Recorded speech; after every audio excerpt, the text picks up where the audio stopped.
April 23rd. It's only about 7 degrees out, but we're going to plant some carrots anyway. I'm going to rake out the bed, level it off a little bit, pick out any debris or chunks and things that have fallen in over the winter season, and get it ready for some carrot seeding.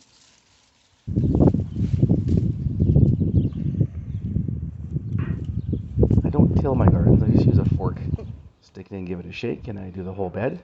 That gets everything broken up just a little bit without disturbing all the layers that are needed for all the biomechanics going on there.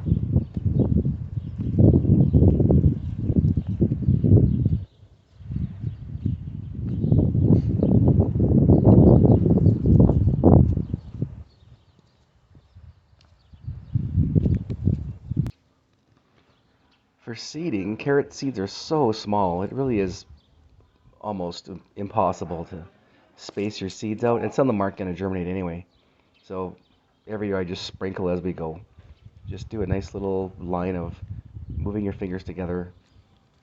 Make a tiny little trench with your finger, and then move your way along. You'll get a lot of clumps here and there, but we'll thin these out once they start to grow. And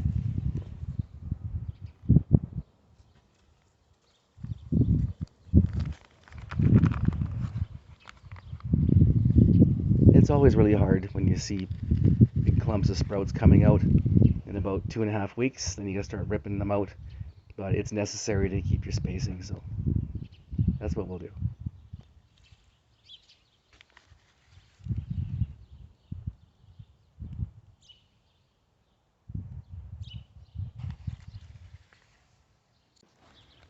Once you got your seed sprinkled in, we got to cover it with only a 1/4 inch of dirt, which is not very much at all.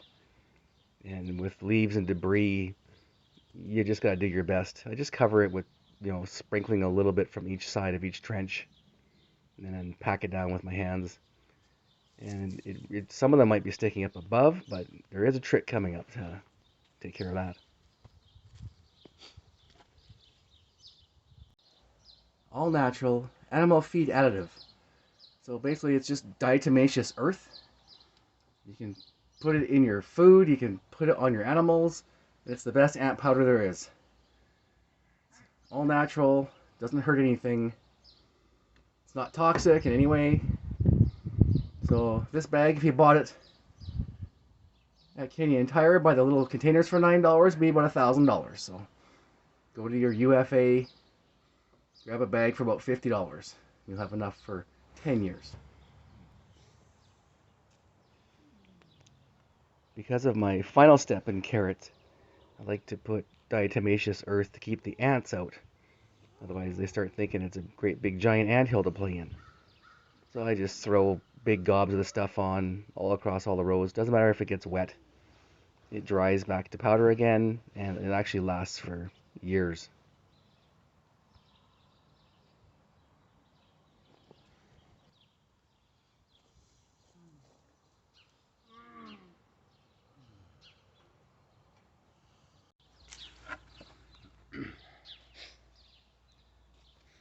And on top of each row I add old 2x4s. This will keep the sun from baking the dirt dry because the seeds are so shallow. And this works great. Once they start to sprout, you can move the boards out.